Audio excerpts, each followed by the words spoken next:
வணக்கம் தோழர்களே. பலஸ்தீன் மீதான இனப்படுகொலை போர் துவங்கி இன்றோடு 533 நாட்களாகிறது. இந்நிலையில் பல்வேறு நிகழ்வுகள் ஒவ்வொன்றாக அரங்கேறி வருகிறது.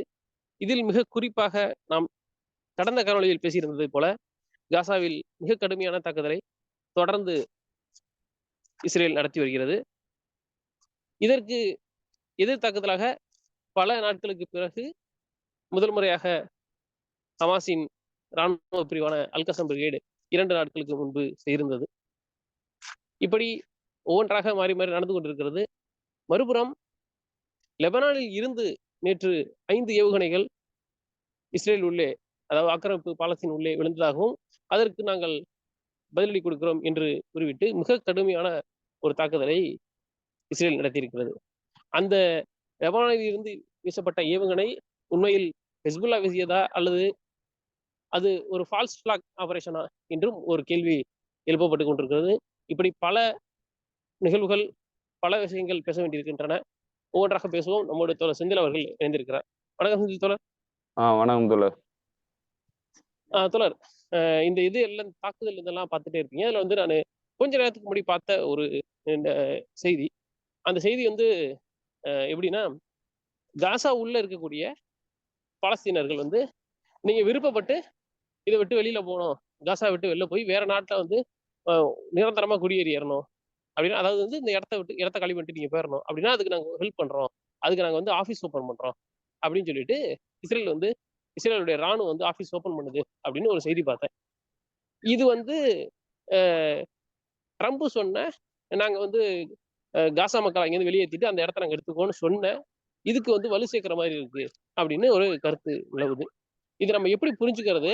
இது எந்த அளவுக்கு வந்து இந்த பாலஸ்தீன் விடுதலை பாதிப்பை ஏற்படுத்தணும்னு நினைக்கிறீங்க? இல்ல, இது வாதம்லாம் கிடையாது. ட்ரம்ப் சொன்னதை செயல்படுத்துறதுக்கான நடவடிக்கையில் ஈடுபடுறாங்க. அதுதான் நடக்குது.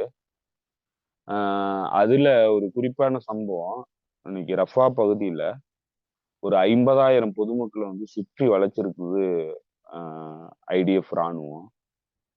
ஸோ அதனுடைய அடிப்படையான நோக்கம் வந்து அவங்களை வெளியேற்றுறதுக்கான நடவடிக்கை தான். இல்லைன்னா கொல்லுவோம் அப்படின்னு சொல்லி மிரட்டல் விடுத்து வெளியேற்றுறதுக்கான நடவடிக்கையா தான் வந்து பண்றாங்க. அது ரஃபா கிராசிங்ல பண்றதுக்கான அடிப்படை அதுவா தான் இருக்கிறதுக்கு வாய்ப்பு இருக்கு.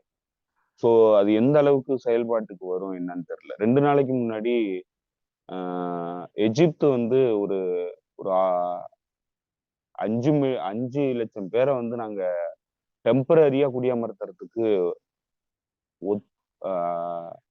ஏற்பாடு பண்றோம்னு சொல்லி ஒரு தகவல் வந்து கசிஞ்சுது பத்திரிகை செய்திகள்ல. அப்புறம் எஜிப்து தரப்பு அதுக்கு மறுப்பு தெரிவிச்சிருந்தது. அதுக்கும் இதுக்கும் எந்த தொடர்பு இருக்கா என்னங்கிறதும் நமக்கு தெரியல. ஸோ அதனால இங்க எல்லாருமே காட்டி கொடுத்தவனுங்களா இருக்கானுங்க. எது நடந்ததுனாலும் நம்ம ஆச்சரியப்படுறதுக்கு ஒண்ணுமே இல்லை. ஆனா அதே நேரத்துல இதற்கான எதிர்வினை வந்து எப்படி நடக்கும், பாலஸ்தீன் ரெசிஸ்டன்ஸ் அமைப்பு மத்தியில வந்து என்ன மாதிரி நடக்கும், இல்ல மற்ற ஆக்சிஸ் ஆஃப் ரெசிஸ்டன்ஸ் தரப்புல என்ன மாதிரி நடக்கும் அப்படிங்கிறதையும் நம்ம பார்க்க வேண்டியிருக்கு. ஸோ அதனால இது எளிமையான காரியம் இல்லை. அதே நேரத்துல இது அதை நோக்கி தான் நகர்ந்துகிட்டு இருக்கு. அதற்கான தயாரிப்பு பணிகளும் எல்லா பக்கமும் நடந்திருக்கிறத நம்மளால பார்க்க முடியும் தோழர். ஓகே தோழர். இப்போ இதுல இன்னும் ஒண்ணு, நேத்து நம்ம பார்த்த மாதிரி அந்த ஹெஸ்புல்லா தாக்குதல் நடத்தினதா ஒரு தகவல் வந்துச்சு முதல்ல. அதாவது இதுல இருந்து லெபனான்ல இருந்து உள்ள தாக்குதல் நடத்தினதா உடனடியாக நேற்று இரவே வந்து மிக கடுமையான தாக்குதல்கள்.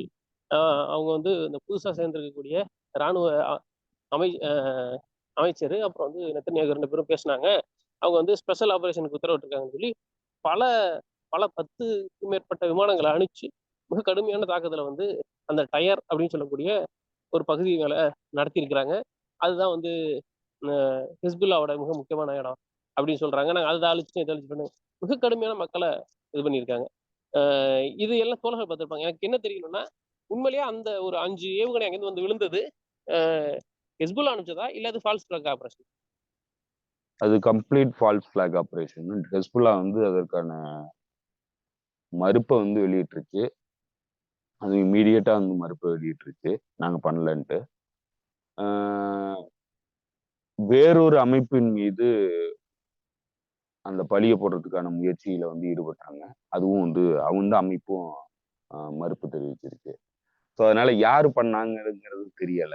லெபனானுக்குள்ள இருந்து ரொம்ப பிரிமிட்டிவான ஒரு ஏவுகணை தான். ரொம்ப ஒரு அடிப்படையான ஏவுகணை. ரொம்ப பவர்ஃபுல்லானது கிடையாது. ஸோ அந்த ஏவுகணைங்கிறது ஒரு ஒரு ப்ரீடெக்ஸ்ட்காக தான் வந்து அவங்க பயன்படுத்தி இருக்கிறாங்க. இஸ்ரேல் மீது தாக்குதல் நடத்திட்டாங்க. சீஸ்ஃபயரை வந்து வயலேட் பண்ணிட்டாங்கிற பின்னணியை காமிச்சு அதன் மூலமா தாக்குதல் நடத்தணுங்கிறது தான் திட்டம். இப்போ ஹெஸ்புல்லா வந்து தூண்டுறாங்கங்கிறது தெரியுது. சிக்கலுக்குள்ளாக்கணும்னு நினைக்கிறாங்கிறது தெரியுது. குறிப்பா சொன்னா லெபனானுக்குள்ள உள்நாட்டு சிக்கலை உருவாக்கணுங்கிற முயற்சி வந்து எடுக்கப்படுதுங்கிறது தெரியுது. அதுதான் உங்களுடைய நீண்ட கால திட்டம்.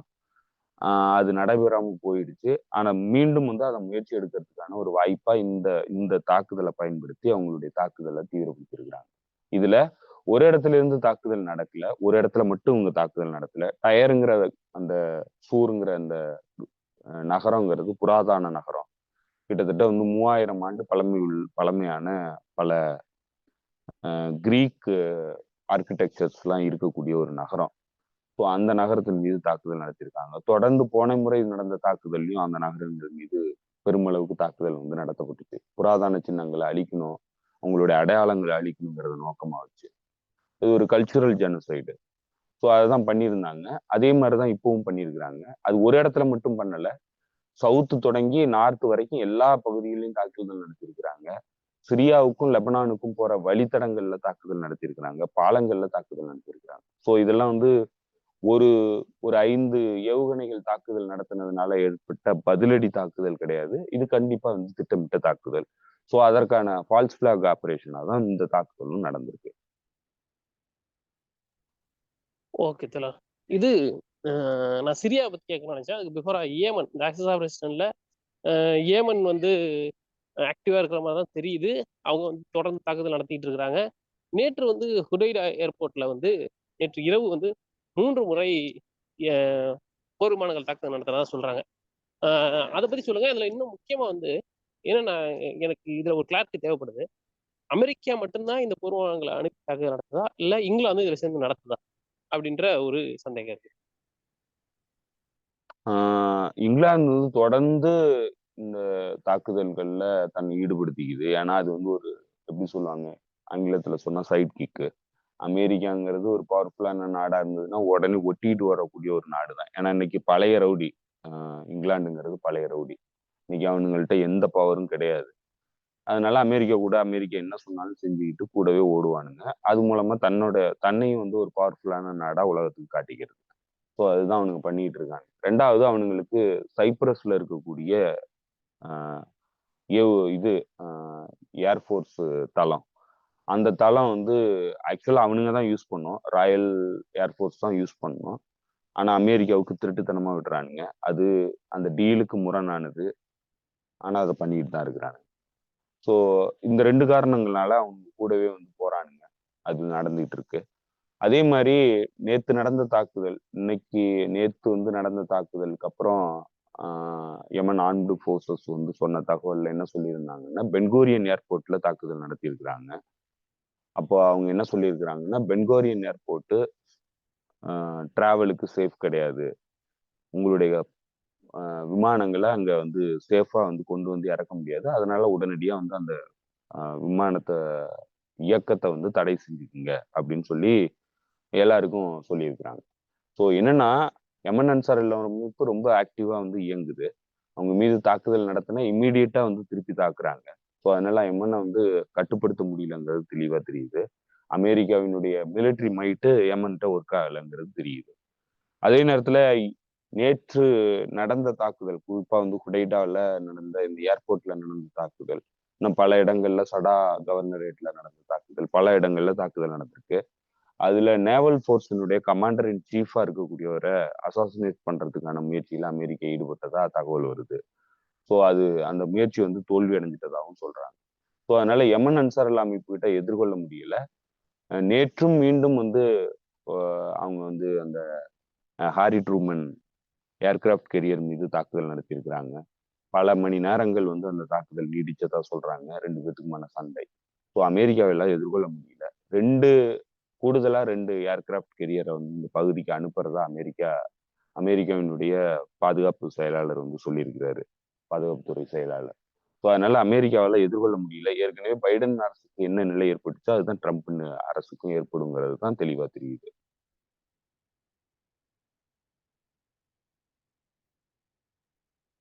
சரி தூரம். இதுல வந்து அடுத்து வந்து நான் கேட்க நினைச்சது சிரியா. இப்ப சிரியால வந்து 2, 3 விஷயங்கள் நடந்துட்டு இருக்கு. ஒண்ணு வந்து இந்த ஹெச்டிஎஸ் தீவிரவாதிகள் இவங்க நடத்தக்கூடிய இந்த தாக்குதல் மிகப்பெரிய அளவுல மக்கள் வந்து வெளியே டோட்டலா தெரியாத அளவுக்கு கொலை பண்ணிட்டே இருக்காங்கன்னு ஒரு ஒரே ஒரே நாள்ல ஒரே நைட்ல 72 பேரை கொலை பண்ணிட்டாங்க அப்படின்னு சொல்லிட்டு அங்க இருக்கக்கூடிய உள்ளுக்குள்ள இருக்கக்கூடிய ஒரு தொண்டு வந்து தகவல் சொல்லியிருக்கு. லேட்டா தான் சொல்லியிருக்குது. அதே போல துருக்கி வந்து உள்ளுக்குள்ள ஏற்கனவே உள்ளுக்குள்ளதான் இருக்கு. துருக்கி டோட்டலாக டேக் ஓவர் எடுத்துரும் அப்படின்னு ஒரு தகவல் சொல்றாங்க. அதெல்லாம் நடக்குமான்னு தெரியல. அங்க இப்போ சிரியாவோட சிச்சுவேஷன் என்ன பேசுவாங்க? சிரியாக்குள்ள ஆக்சுவலா வந்து இந்த ஹியூமன் ரைட்ஸை மானிட்டர் பண்ணக்கூடிய 2 அமைப்புகள், ரெண்டுமே ஃபோர்ஜரியான அமைப்புகள் தான். ஒன்று வந்து Syrian observatory for human rights, அது வந்து பிரிட்டனால இயக்கப்படக்கூடிய ஒரு அமைப்பு. இன்னொன்று Syrian network for human rights அப்படிங்கிற அமைப்பு, அது கத்தாரால இயக்கப்படக்கூடிய அமைப்பு.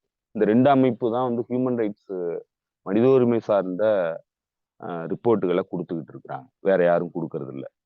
இவங்க 2 பேருமே வந்து பல தகவல்களை வந்து மறைச்சு தான் சொல்லிட்டு இருக்காங்க. ஆனாலுமே அவங்களால மறைக்க முடியாத சில தகவல்களும் வந்துகிட்டு தான் இருக்கு. அப்ப அவங்க கொடுக்குற ரிப்போர்ட் தான் இப்போ வந்து வந்துகிட்டு இருக்கிறது. இதுல கம்ப்ளீட்டா வந்து அளவைட் மக்களுக்கு எதிரான இனப்படுகொலை தான் வந்து நடந்திருக்குங்கிறது தெளிவா தெரியுது. ஏன்னா பல்வேறு அக்கௌண்ட்டை நீங்க பாத்தீங்கன்னா அதுதான் நடந்திருக்கு. பல இடங்கள்ல பல நூற்றுக்கணக்கானவர்களை வந்து இளைஞர்கள், குழந்தைகள், பெண்கள்னு கொலை பண்ணியிருக்கிறாங்க. குடும்பமா கொலை பண்ணியிருக்கிறாங்க.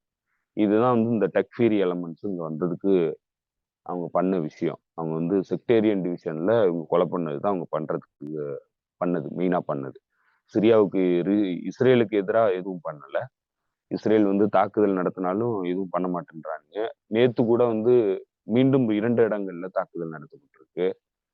பல்மையான்னு சொல்லி ஒரு ஏர்போர்ட் மீது தாக்குதல் நடத்தப்பட்டிருக்கு.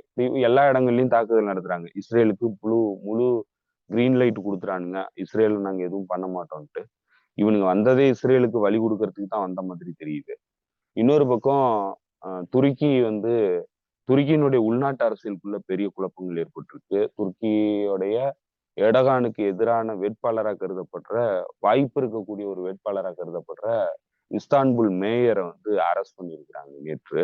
அதற்கு எதிரான போராட்டம் 2 நாட்களா வந்து கடுமையா நடந்துட்டு இருக்கு துருக்கிக்குள்ள.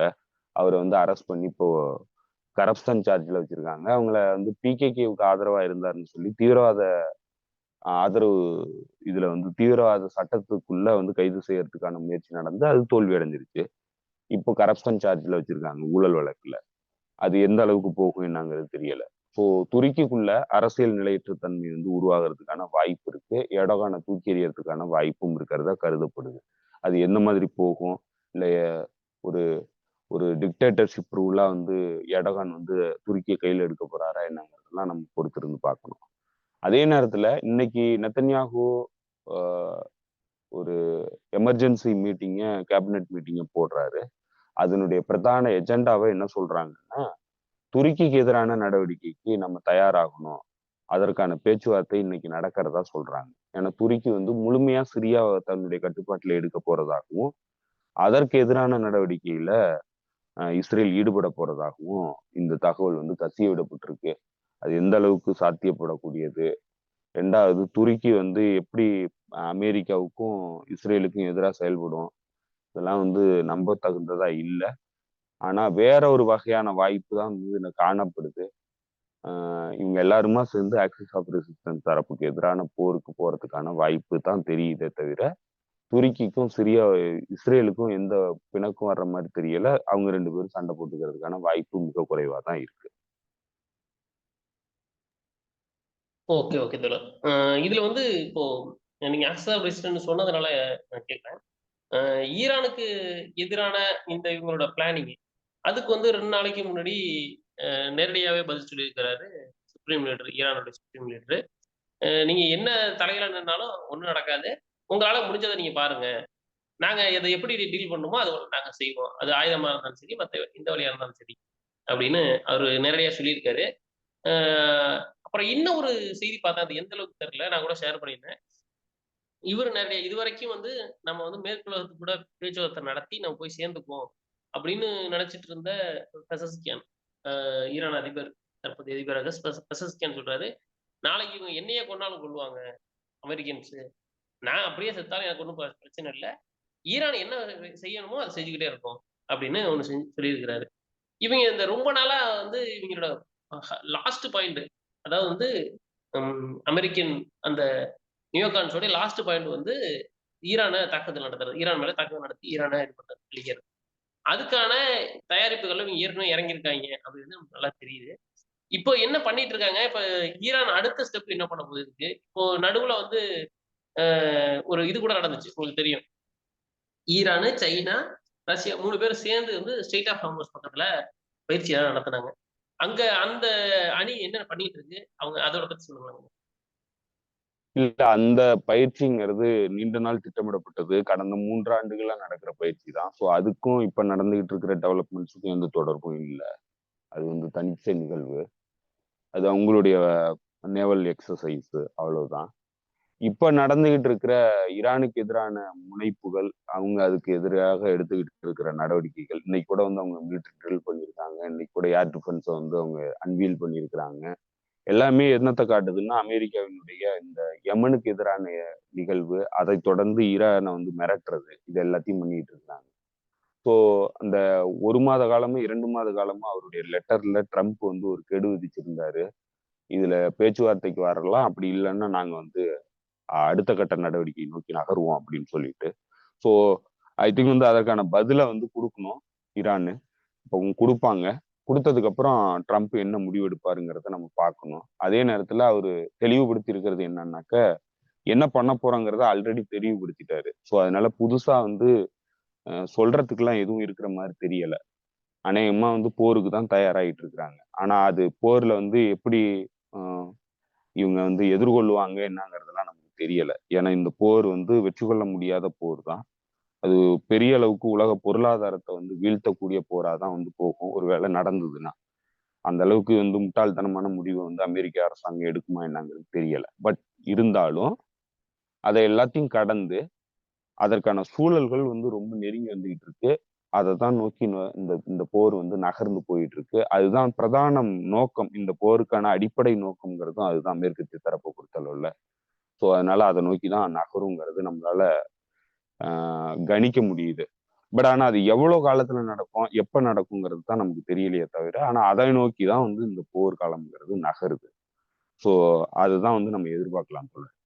2வது எனக்கு இப்ப இந்த சார்ஜ் வந்து முடிய போகுது போல. ஸோ அதனால முடிக்கலாம். ஓகே, ஓகே, ஓகே தோழர். நானும் எனக்கு 2, 3 இது இருக்கு. அத நம்ம அடுத்ததுல கூட பேசலாம். கனடாவுக்கும், அமெரிக்காவுக்கும் நடுவுல நடக்கக்கூடிய அந்த பிரச்சனைகள், அப்புறம் வந்து ரஷ்யா, உக்ரைன் பேச்சுவார்த்தை நடக்குதுன்னு. அதுல வந்து நம்ம அடுத்த எபிசோட்ல கூட பேசலாம். உங்க நேரத்துக்கு மிக்க நன்றி தோழர். நன்றி தோழர். தோழர்களுக்கு மீண்டும் சந்திப்போம் தோழர்களே. நன்றி, வணக்கம்.